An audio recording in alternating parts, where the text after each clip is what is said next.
Take a young family with an Irish background, a great home, and swap it out for the roads of Australia and this Winnebago. Meet Pam, a leading sales executive with an idea.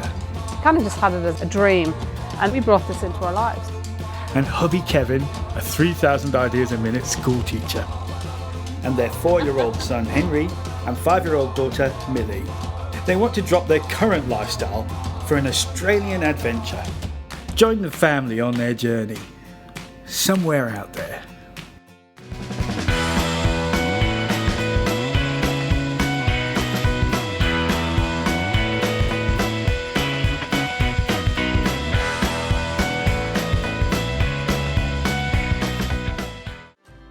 In this episode of Somewhere Out There, we'll really be getting under the skin of one of Australia's oldest settlements, Port Macquarie.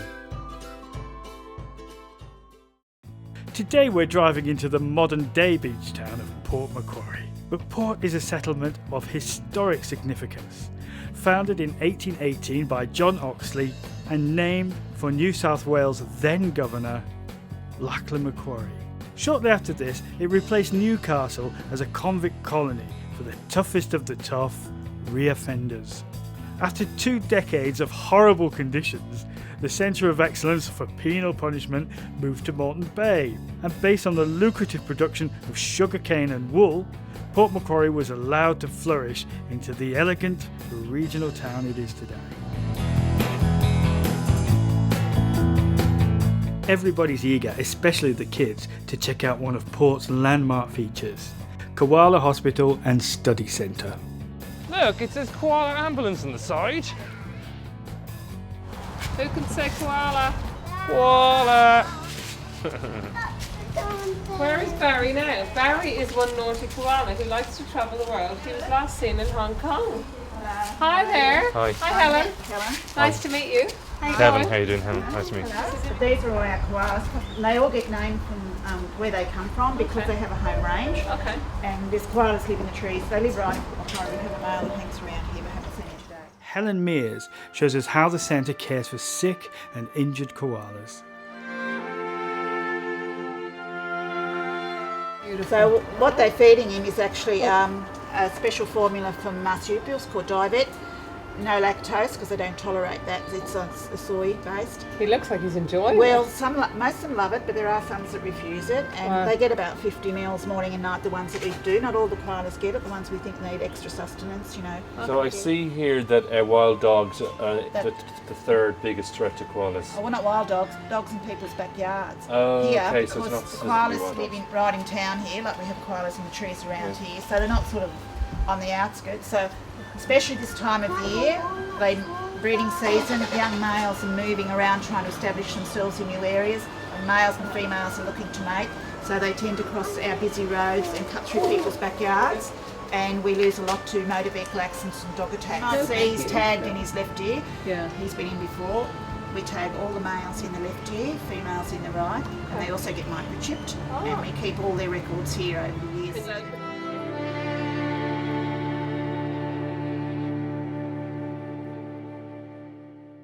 Who funds you? Nobody. So this is... We are all volunteers here. We raise all the money to run. So- we get no funding from any government body. So the koala is one of our I native... know. not just a native animal, but a symbol of Australia. icon, yeah. An icon. I And know. this You is don't get purely any funded funding. on No, voluntary we raise donations. all the funds, and it costs us over $200,000 now a year to run. We have about 120 volunteers who actually work in the hospital, but we have 2 paid staff, our supervisor who's a wildlife biologist, and we pay our leaf getters because the koalas are very fussy leaf eaters, and they won't eat dry leaf.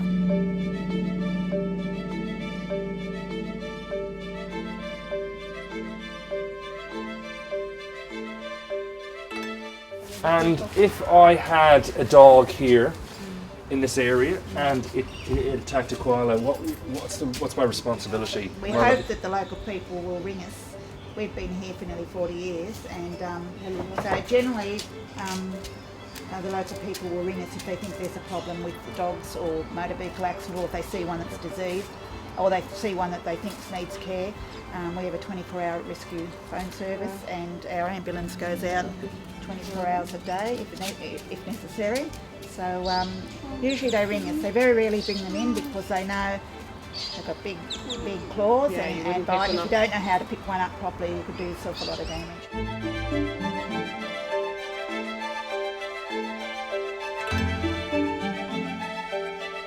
You don't have to. No, we will, absolutely. Oh, you will. Okay, they're having a barrier and a box. Obviously. Okay.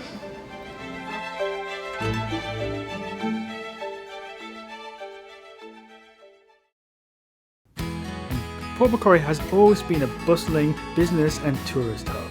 But lately, there is a new sense of regeneration and, dare I say, cafe society sophistication.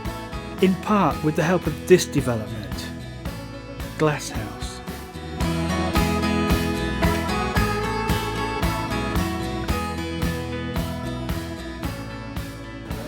Wow, what a wonderful building. So tell me, what is this? I obviously saw it's a tourist information centre, but what else is this magnificent building? It's actually a one-stop shop for many things, but certainly the visitor information centre's here. We've also got 600 square metres of art gallery space, because this site's a very historic site. As a place of banishment, Port Macquarie was chosen and settled in 1821. So from the very early days of white settlement, this particular site has been involved in the administration of Port Macquarie as a township. The first council chambers were built on this site. The first School of Arts, which is of course a cultural facility in itself, was built on this site. So does that mean all the worst convicts, when you say they were banished here, Yes. so there was a lot of Irish among them? There was a lot of Irish among them, there was. After Port Macquarie, they went to Norfolk Island, or? They went to Moreton Bay, which was Brisbane, and Norfolk Island was established before us, but only just, yes. Okay. Yeah. So if they were really bad here, they got shipped out? Exactly, to Moreton Bay or up to Brisbane. Yeah. Welcome to the Glasshouse. The Glasshouse has only been open 2 years, and we're hoping it's going to be the big lantern in New South Wales for cultural activities. We book international artists, and we have the most beautiful work here on today. And we have Janet Lawrence on today, who's an Australian artist, but she's got an international reputation. So Janet Lawrence spent a lot of time putting this together, and a lot of it's glass and precious things. And what she's trying to do is take you on a little trip into some of the precious things in the environment. And what do you think these dead flowers are here? They're lotus flowers. And we've got a big projection up there on the wall.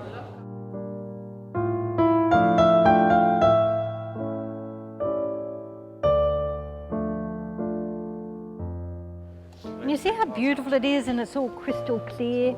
So if we had lots of greasy little or lolly fingerprints on it, it wouldn't look so good, would it? It says this artwork is fragile. Please do not touch anything. But you can look with your eyes. We touched the inside of the opera house.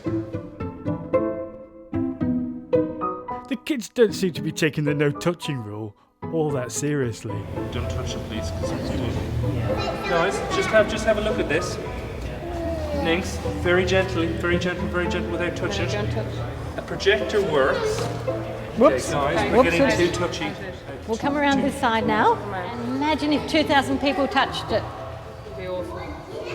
When the position of the building was located, we knew that there would be convict remains or convict-built remains on the site. We had no idea the extent of those, of course, until the archaeological excavation occurred in 2006, which was an issue at the time locally. But what the architects did was then be able to build in some historic interpretation into the flooring. So you can see the grid lines that are on the floor and the different shaped bricks and the cobblestones. They really do reflect exactly what lay beneath. All the timber that's been used is local timber and it's sustainable. We also had a great alliance partnership with State Forests New South Wales, who supplied a lot of the timber to us and made sure that the timber that we were planning to use was sustainable and would be ready for use at the time we needed it. And the architects also took a lot of interest in our history. So if you look at the theatre shell, the timber theatre shell, the inspiration for that was the hulls of the timber ships that would have come along the Hastings River. We have a lovely link with the Opera House in that some of the, or most of the Opera House panels, the ply that was milled for the Opera House was milled locally in Wauchope.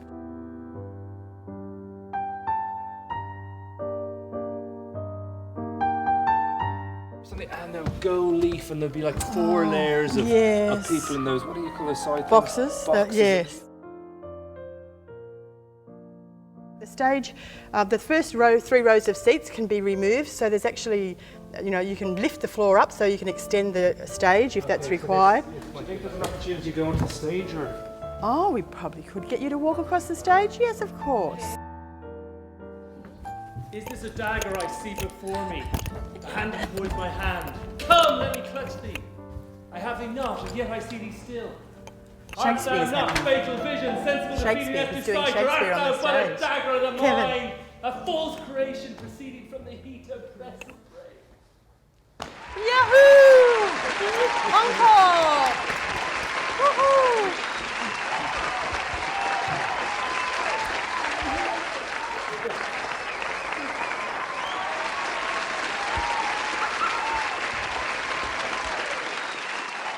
Only 10 minutes drive from port is Ricardo's Tomatoes. Ricardo's boasts over 5 varieties of hydroponic strawberries for picking, with over 30,000 plants growing in the greenhouses, in addition to the 8 varieties of tomatoes they grow.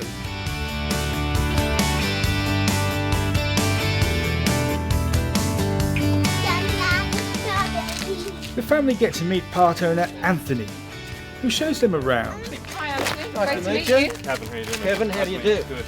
Thank you. For you. So With picking buckets in hand, they visit one of 3 greenhouses that are on the property, where you can pick your own strawberries. when you're picking strawberries off the ground, you're crawling around on your hands and knees. It's not much fun. But all it is interlocked stormwater pipe. Okay? And it all starts at the top here, this little bit of black spaghetti tube. Can you see that there? Yeah. That injects the water and the nutrient mix into the pipe, runs down the back of the pipe, drains underground into an underground tank, and just recycled around and around. So let's take a plant out. So there we have the whole plant. Wow, look at that Okay, guy. so they're not grown in soil, they're Hydroponic. yeah. Hydroponic. So if you imagine that sitting in the pipe like that, and the water's running down the back of the pipe, and the roots just take out whatever moisture and nutrient they require. The hard thing about growing strawberries is that everything else likes them. The animals, the lizards, the neighbours' kids and all of that. So they are difficult to grow for that reason. Trying to get a ripe strawberry and hold it there until you're ready to pick it's the hard part. But this is all up off the ground, clean, beautiful, and no bending. That's the beauty of this system. How easy is this? You're right, it's the perfect type.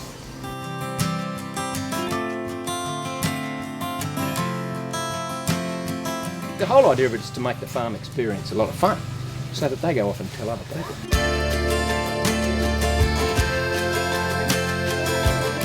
Millie takes an optimistic guess at how many strawberries they've picked. 50. Interestingly, every seed on a strawberry must be pollinated by a bee or it won't grow properly. And astonishingly, it only takes 20 bees to pollinate the entire greenhouse. Smell them. Oh, good. Ew. Next to the strawberries is a whole other greenhouse for growing tomatoes. Are they grown in what you call it, with liquid as well? Same as the tomato, as the strawberries, but instead of being on an A-frame, they're on the flat. Okay, but when I pick my own, I take the whole root ball as well, so that's it. Yes, Whoever just like the invented that one you was very got. clever. And then you just put it in a glass of water. Put it in a glass of water in your truck, and it'll stay crisp for days. Now, kids, do you know? Guess what we do with all the strawberries that are not quite really good? We make something out of them. What do you think we might make? Jam. Would you like to try some of our strawberry jam? Yes, please. And of course, Anthony gets the grand tour of the motorhome as well.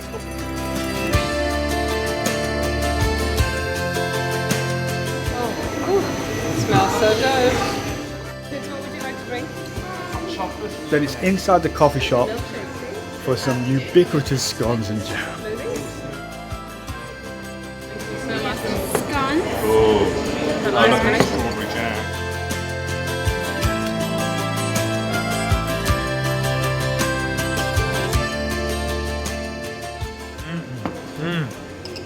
I don't know if that cream's good for my diet, but it certainly tastes good for my What diet. diet? You don't have And a that diet. jam, whoa! Hi mate, how you doing?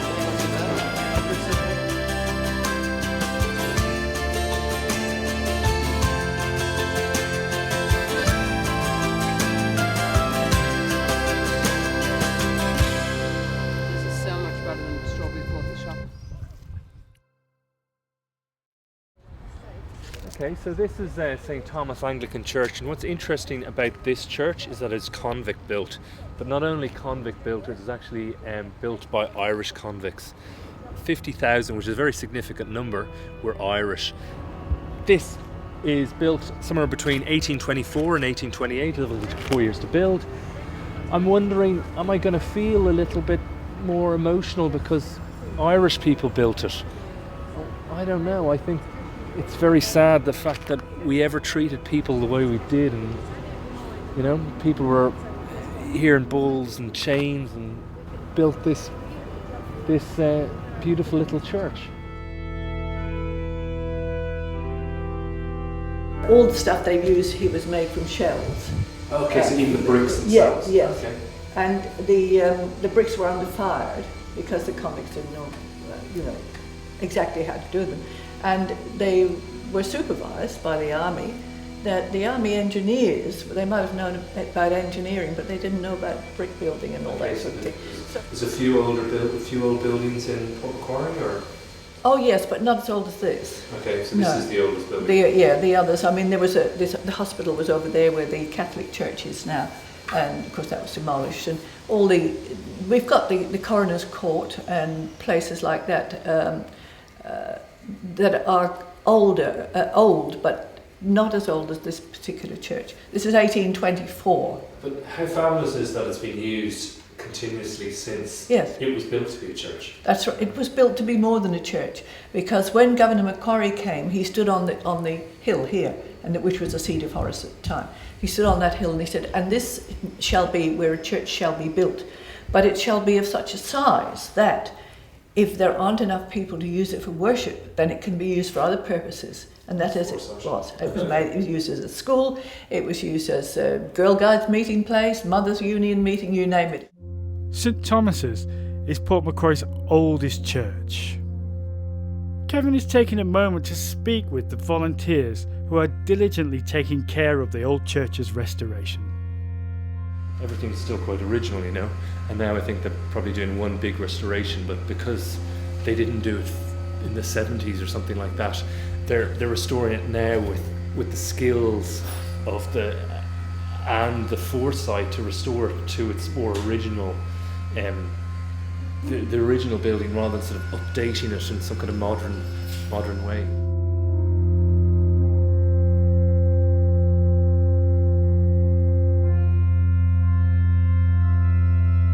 But we realised it was a do-or-die effort this time. We're sick to death of picking at it, and the government, we seem to be able to get, I think they get grants from the national historical groups in Australia and that, and I think the council has given us a little bit, but a lot of it in the past has been raised just by the parishioners, so it's been a bit of But a it's not just a parishioners thing, it's not just an Anglican thing, this is for everybody, you know, and it's... the National Trust would like to take it over, and some of our parishioners, I guess, would like to see it handed over, but if we handed it over to the National Trust, then they would probably say, you can't run services on this day and you can't do that. But that's what's so great about it, is you're using it as a real church. Why shouldn't it be a church?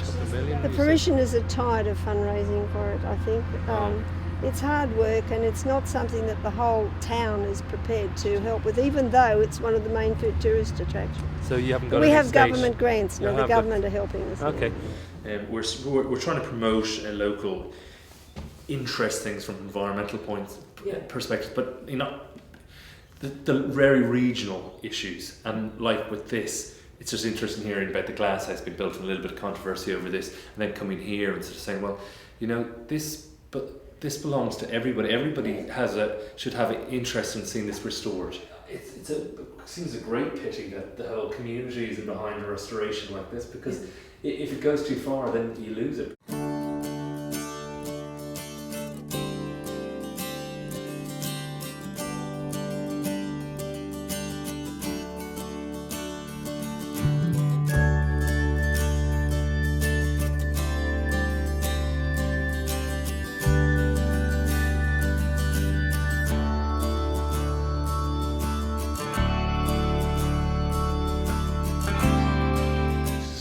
Made in London.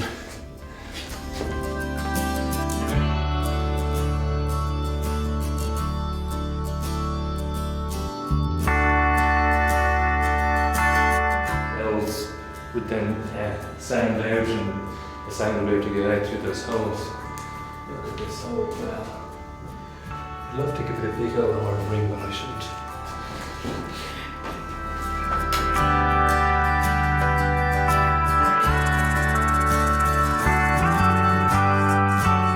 Well, I guess the sun's going down here in the east, so we're north over here. So that's, I guess, towards Sydney behind me, and towards Brisbane in front of me. Look at that stunning view. Look at that, look at all the trees. It is beautiful up here. It saddens me the fact that the whole community isn't behind it. It's sort of seen as, I guess, a little bit of waste of money, or it's sort of seen, why shouldn't the members of this congregation pay for the restoration of their own church? This is important to our culture. It's 200 years old, continuously used, and we need to hold on to this.